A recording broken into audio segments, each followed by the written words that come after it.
What's up, guys? Pastor Seth here. Hi, guys. It's Pam. How you guys doing? What's up? How are you guys doing? Yeah. Hey, we met again last night, so good to see you guys again. Know. Reunited in it. Feels so good. So Sorry, I didn't know you wanted me to sing.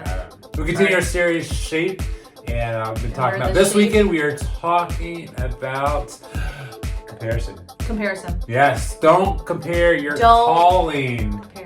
But that's coming up in a few minutes. So anyway, talking about comparing though, let's compare something very important this time of year right now. Let's compare your favorite candy versus my favorite candy versus her favorite candy and see which one's better. All right, we talked about this a few weeks ago, actually in person.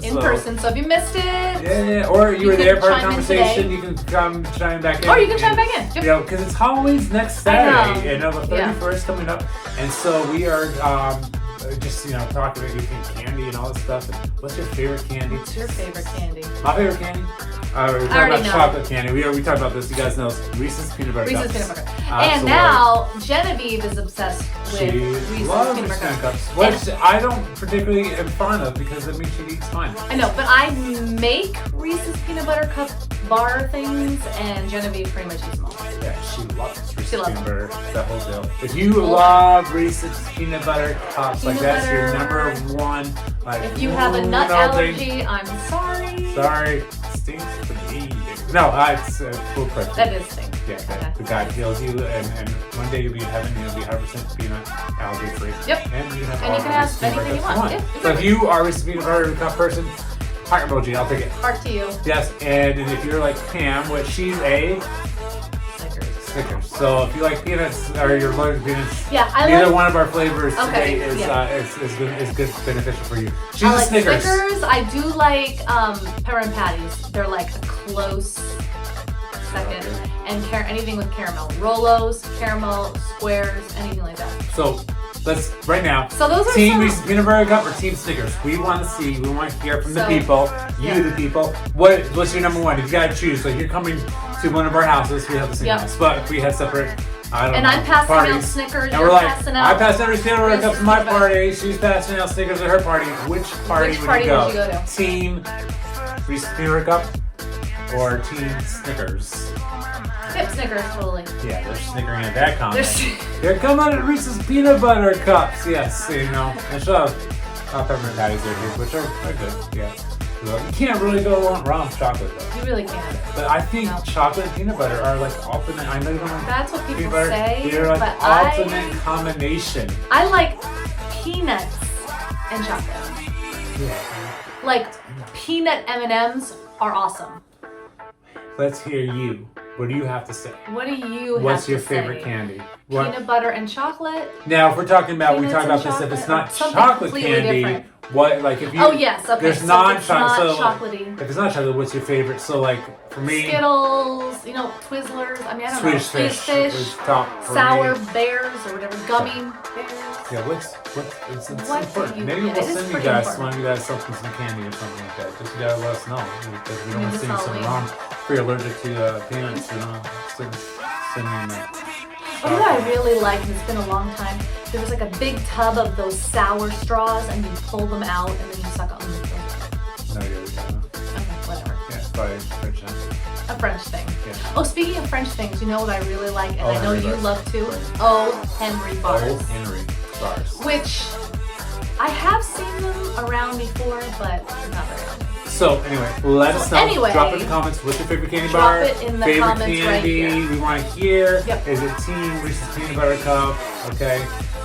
Team RPC. Boom. Reese's RPC. Peanut RPBC. or Team PBC. Snickers. And you can just put it in the comments. We're gonna worship together in just a few moments. And then we have our message coming to you today. Senior message on S.H.A.P.E.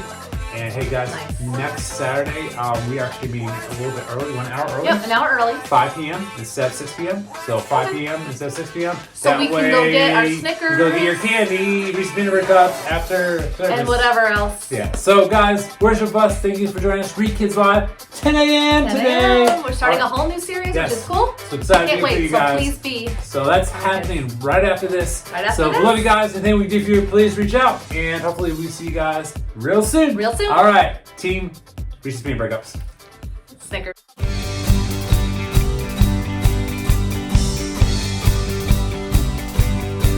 And you will show us the path of life. In your presence our joy is complete. And you will show us the path of life. And we will sing. Yes, we will sing. At your hand our treasures will be. For all our needs, God, you hold the key. At your hand our treasures will be. And we will sing. Yes, we will sing. To you the glory, oh God. For you are holy, oh God. We lift our voices, oh God. Our joy is complete. Our joy is complete.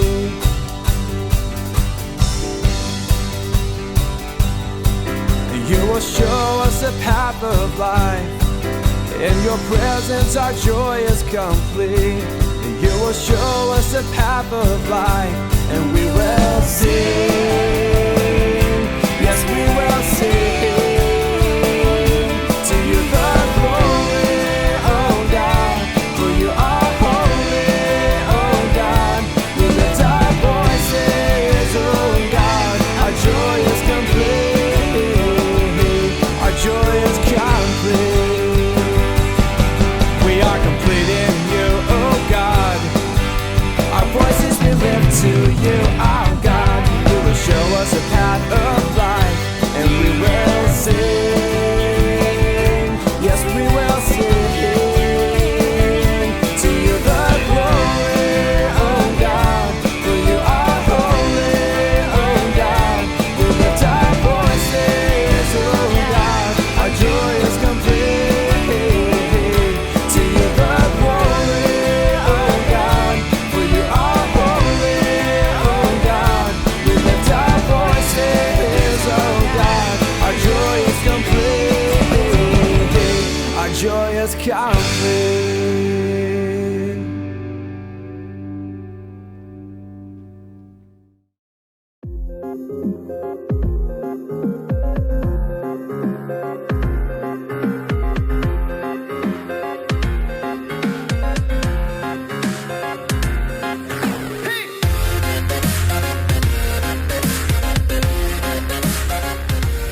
Hey guys, this is Frank, and I want to welcome you here online at Restoration Church. We exist to lead people to become fully engaged followers of Jesus. And if you're joining us for the first time, we are honored that you are here with us. We would love to connect with you at rechurch.tv/connect.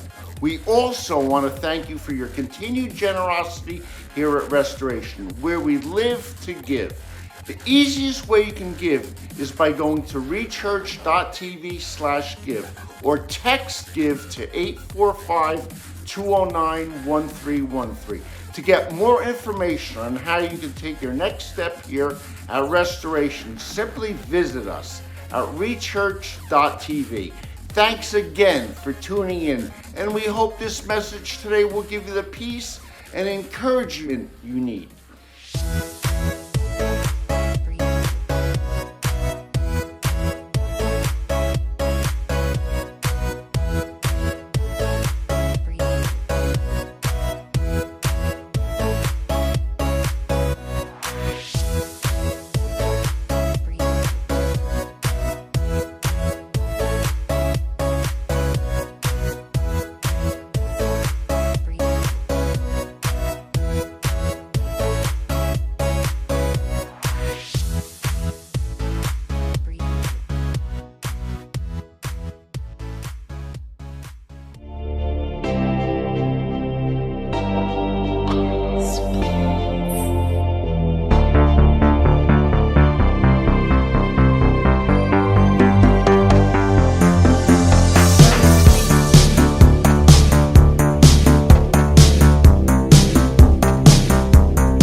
What do you want to do with your life? It's a question that we are all asked from the time we are kids. It might be easy to think of this in terms of a job or a family, but what about living a life with meaning? Many people would say they want to live a life of significance, and we're not sure how to do that. How do you know what God is calling you to do with your life? Where do you start? How do you stay on track? And if you lose your way, how can you find it again? Well, Paul states in Ephesians 4:1, "Therefore I, a prisoner for serving the Lord, beg you to live a life worthy of your calling. For you have been called by God." We have been called by God. He wants us to live a life worthy of that calling. He wants you to discover your shape. He created you to be and live a life of purpose. Remember, a calling isn't as much of what as it is who. In order to discover God's true calling on our lives, we need to focus less on what we're doing and more of what we're becoming. Fully devoted followers of Christ.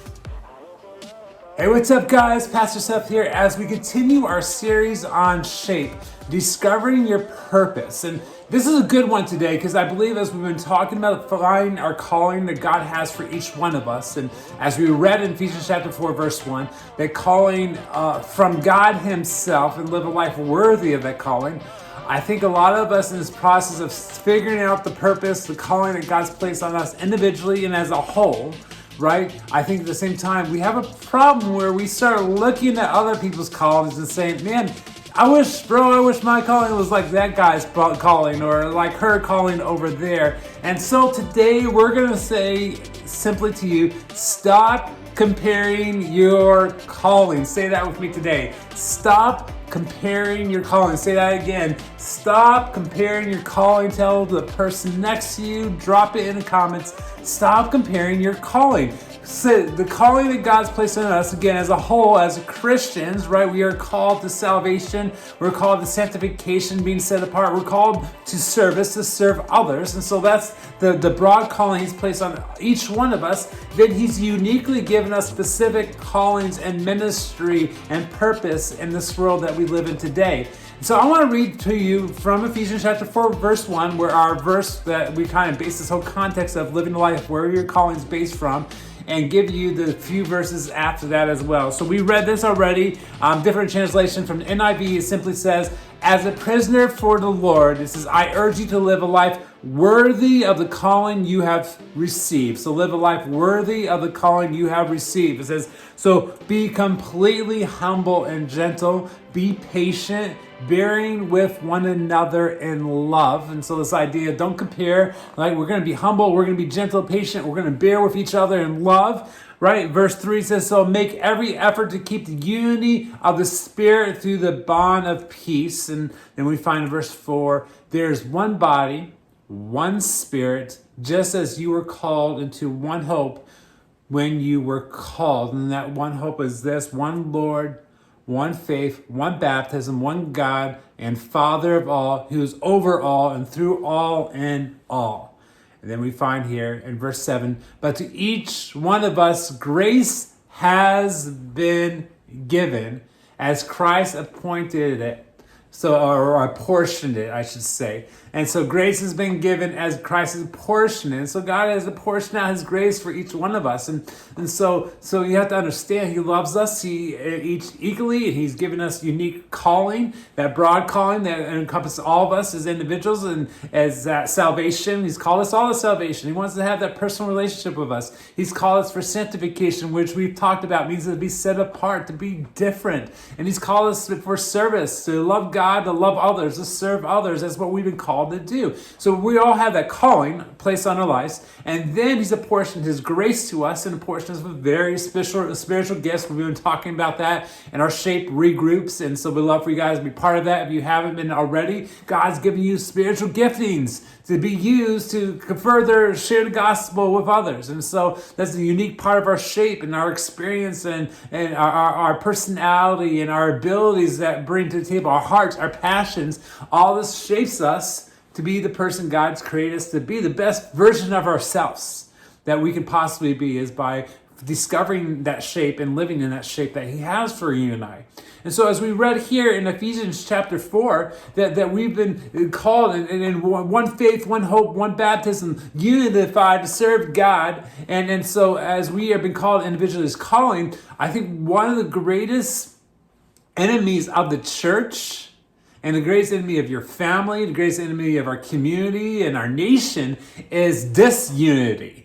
I believe the enemy is working his hardest to come up and devise ways to divide us and to separate us and to make us argue amongst each other and to struggle internally. And a lot of families separate, marriages fall apart because of just conflict, and there's no resolution there. And so the enemy uses and divides the two apart. And families fall apart because of that conflict. Churches fall apart because of that conflict. Our nation will be falling apart if we don't resolve that conflict, right? You see what I'm saying? Disunity is huge. The enemy uses that. He started off with in the Garden of Adam and Eve, and he went and divided, and separated Adam and Eve from God, with sin, and brought sin into this world. And ever since, we've had this battle of being separated from God and being separated from the calling, the purpose that God has placed on our lives.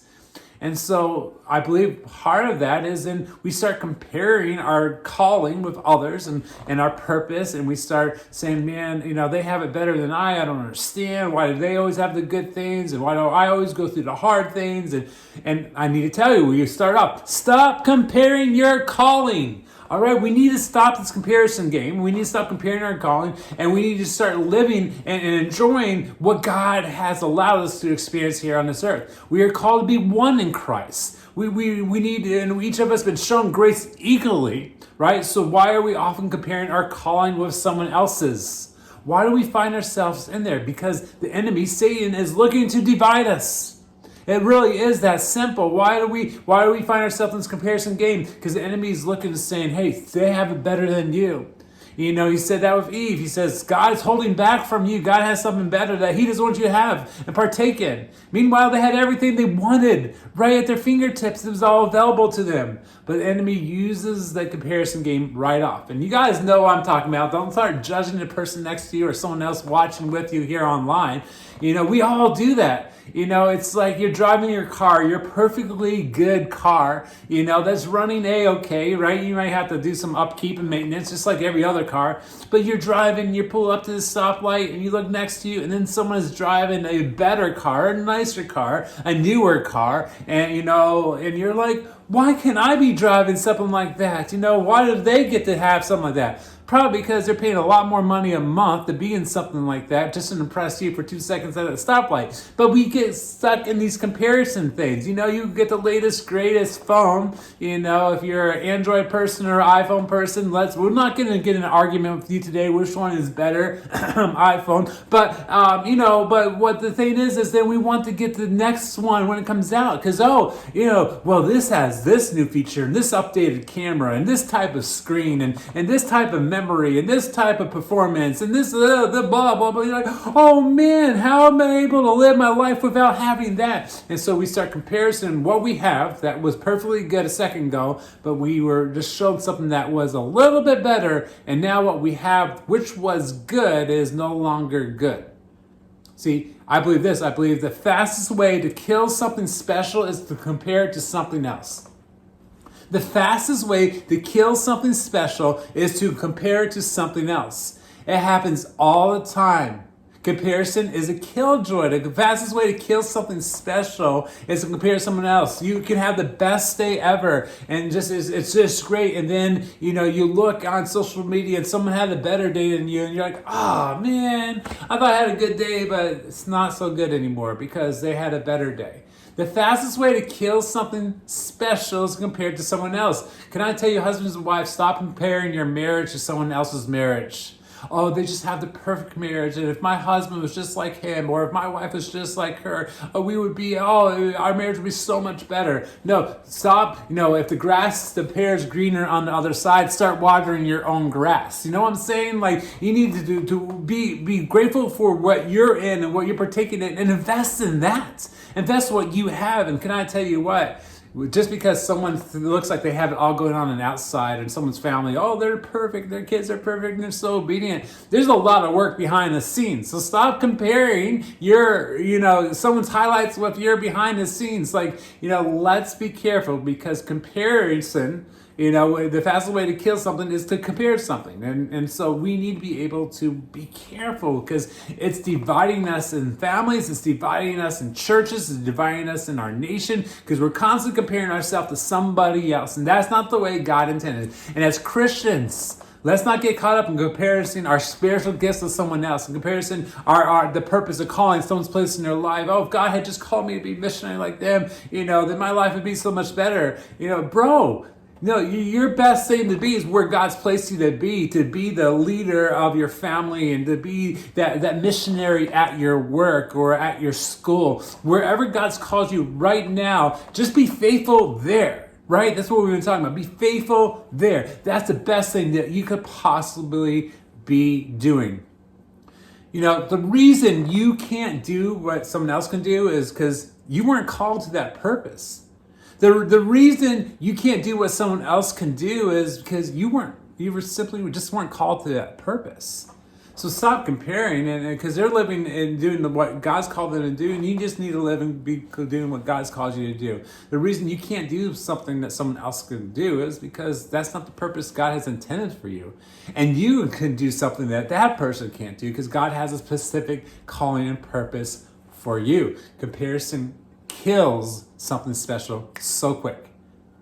We need to learn to stop comparing and to start being content with what God has given us, and start to invest in what God has given us, and start to see that grow, and just expect great things from God, because you're doing great things for God. That's where we need to be. So stop comparing your calling. Say that again. Stop comparing your calling. We'll say that again. Stop comparing your calling. Don't compare someone's someone's highlights with your behind the scenes. All right. Let's stop that. It's so hard. We're in a social media world. It's so much easier to do. But even before social media was around, we did it.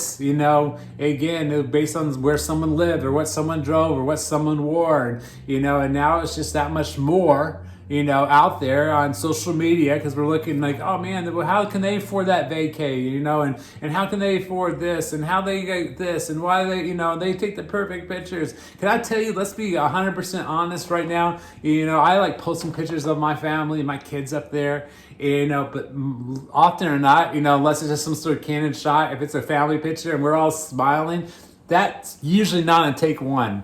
It's usually not in take 5 or 6 or 7 or 8 either. It's multiple takes, right? And maybe you finally get it right, and there's one kid looking off, doing one thing, sticking his tongue out. That's probably our littlest one, Sebastian, and it's multiple takes, and then one hurts the other, in the process, and one's crying, and then so I have to break out my Photoshop skills, and I have to edit a smile on someone's face, and bam. And you guys say, oh, look at the Switzer family, they're so good, and they're just smiling. Can I tell you, you're just seeing the highlights, man. You're seeing the filtered edition of a lot of behind the scenes to get us there. And that's all of us. All of us are so much have behind the scenes, and then what we place is often our highlights, the filtered version of what we want others to see, but not necessarily the real deal. So come on, let's be real. And it's okay. You can get those nice smiley pictures, send the cards, throw them on Facebook. That's fine. But when you see that from someone else, understand, the same that it took you to get there, it took them there. It wasn't take one, and that's always how it's going to be, And so stop comparing someone else's highlights to your behind the scenes. See, you are perfectly created. You're perfectly created by God to fulfill God's purpose for you. You are perfectly created by God to fulfill God's purpose for you. You're perfectly wonderfully made to fulfill God's purpose for you by God Himself. Ephesians chapter 2, verse 10, it says that we are God's masterpiece. We are God's masterpiece. He created us anew in Christ Jesus, so we could do the good things He planned for us, for Him, long ago. See, we're God's masterpiece. He created us anew in Christ Jesus that we can do the great things He's planned for us long ago. See, your birth is evidence that your purpose is necessary. I'll say it again. Your birth, the fact that you were born is evidence enough that you are necessary, that there's purpose for you. God has thought this out, and you're not here by accident. No matter what your mom and dad may say, you're here on purpose, for a purpose. And so your birth itself, your existence itself is evidence that you're created with purpose. Don't let the enemy speak something else in your life. He's going to say you're unworthy. He's going to say that you're a disappointment. He's going to say that no one cares about you. He's going to say that you have nothing to bring to the table. He's going to say that you know, and call us by our past and bring up that guilt and shame. And that's the enemy trying to speak and divide you from the plan that God has for you. So don't compare, you know, where you once were either and what you did and think that's who you are now. You are not what your past is trying to define you to be or what the enemy is saying you are. You are who God says you are. You are a child of God. You're fearfully and wonderfully made. You are a son or daughter of the King of Kings. You need to remember that today. You need to understand that you are royalty. Because if He's the King of Kings and we are a child of His, then we've got royal bloodlines. Come on now. That's something encouraging to me. It should be encouraging to you. So live a life worthy of that calling. You're called for great things. Things that we can't do on our own. You were shaped with purpose. So stop comparing yourself to somebody else and their purpose and their calling that God has placed on their life. And let's start investing and calling God's place on our life specifically. Invest in our marriage, invest in our families, invest in our communities, invest in our church. Let's do all the investment we can and where God has placed us. Let's be faithful in that today. Stop comparing to anything else. Don't compare it to a church down the street. Well, my church always did this, or this pastor did this. Great. That's their calling. That's what God's called them to do. You know, as a local body, making up one love, and unity, one baptism, one faith, one love, and God, God's given us the personality that we need to do our calling here in Sullivan County the way He's called us to do. So let's not compare churches. Let's not compare that. Well, our community was just like that community. It's not. It's a different community. My family, if they were just like, no, you got your own family, your own personalities, it's your unique calling. If I was just like, no, stop comparing. Let's not do this to ourselves. That's what the enemy wants. He's just saying, do you see what they have? Did you see what they have to say? Did you see what they did? And he's always bringing up the accolades of others and trying to bring you down when God is speaking and saying, no, you are exactly who I want. You've created with purpose. I've created you for greatness. And I want you just to trust me, invest in what I've given you. You've been shaped perfectly for the plans, for the calling I have on your life. See, comparison is the enemy of calling. Comparison is the enemy of our calling. Why? Because you can't fulfill God's purpose for you when you're comparing it to someone else. You can't fulfill God's purpose for you when you're comparing to someone else. We've got to stop this. You can't fulfill the purpose and invest in the purpose when you're constantly looking at someone else's purpose and looking at what they have. It doesn't work. Stop comparing your calling. Stop comparing your calling. You can't fulfill God's purpose for you when you're comparing it to someone else. It doesn't work. See, we see this in David and Saul, and Saul, who was originally called by God and be king of Israel. And what happened is he started comparing himself to David and to what David was achieving. And he started comparing himself to others. And he started looking, and he became very prideful and became about him. It became about what he was accomplishing. And he actually then just allowed his pride overtake, and he started taking on roles that he had no business. He was doing things that was only the prophets himself could do, and then he was bringing sacrifices that only the priests could do, and he was stepping ahead and trying to live out someone else's calling. And God frowned upon that and said, that's not what I called you to do, Saul. And David, on the other hand, just continued to invest in the calling that God placed on his life and just be humbled about it. And so stop comparing your calling to someone else. Just live in the ministry that God's placed you to be. Just encourage those around you. Live and be faithful where you are and where you are at. Stop comparing your calling. Stop comparing your calling. Stop comparing what you weren't designed to accomplish. Stop comparing what you weren't designed to accomplish. Stop comparing your calling. Stop comparing what you weren't designed to accomplish. You weren't designed to accomplish certain things. Because we can't do the same thing. It was never intended that way. You do what you do best. And you're like, I don't do anything good. Yes, you do. The reason you don't think you do something good is because you're comparing something else with someone else. Something else that you shouldn't be doing in the first place. Do what you do best. Here at Restoration, we say this all the time. Everyone here at Restoration, you are a 10 in something. You are a 10 in something. You're going to be a 10 in the area where I'm a 1, maybe a 0, and you're going to fulfill a place in the church that I can't do myself. Because why? You're a 10 there. That's your calling. Me, boom, 0, maybe 1. And maybe not even on the scale. It's how bad I am at certain things.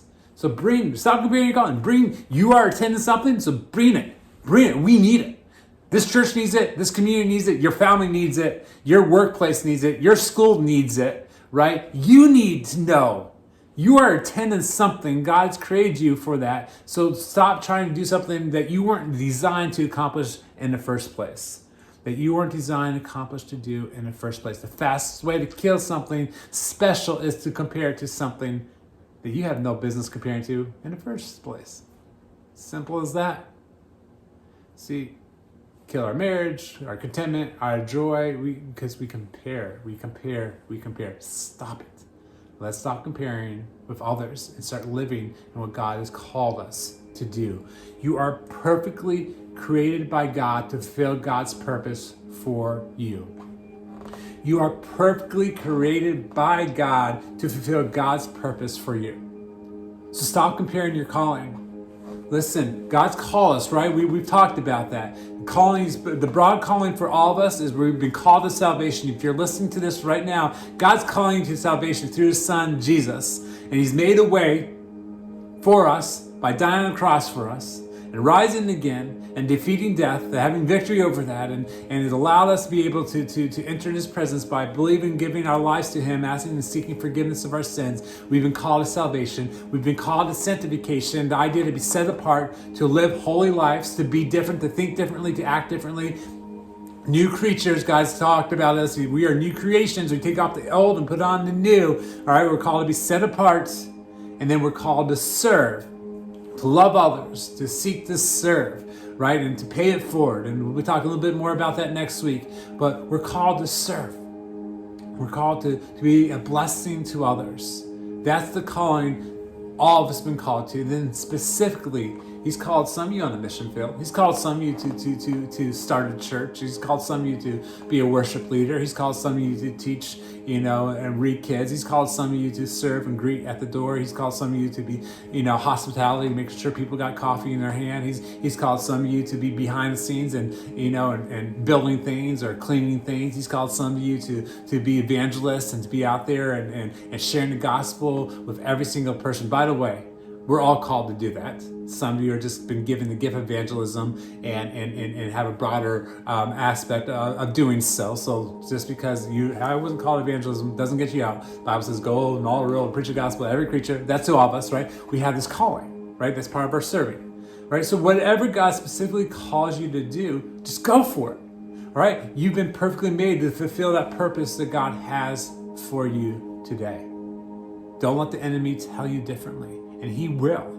And he's looking to divide us. He's the divisive being. That's what he does. And that's what he does very well.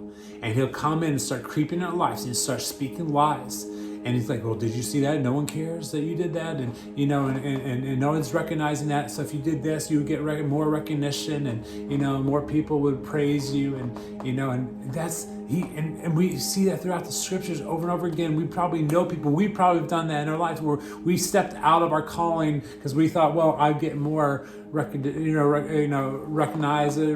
this way. I get more accolades doing this, and we try to do our own agenda, and it doesn't work out. Why? Because we're not fulfilling the purpose, the calling God has for us. Just live the purpose that God has for you. Stop comparing your calling. The fastest way to kill something special in your life, kill the joy, the peace, the blessings that God has for you, is to compare it to something else. We've got to quit it. We've got to stop it. And it starts with you today saying, I'm going to stop comparing, and I'm going to start being content with what God has for me and invest in the calling He's placed within my life.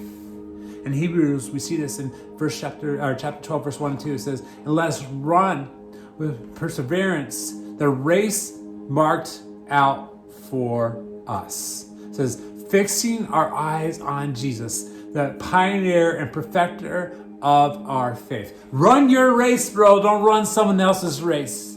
You can't. Run your race. Stay in your lane.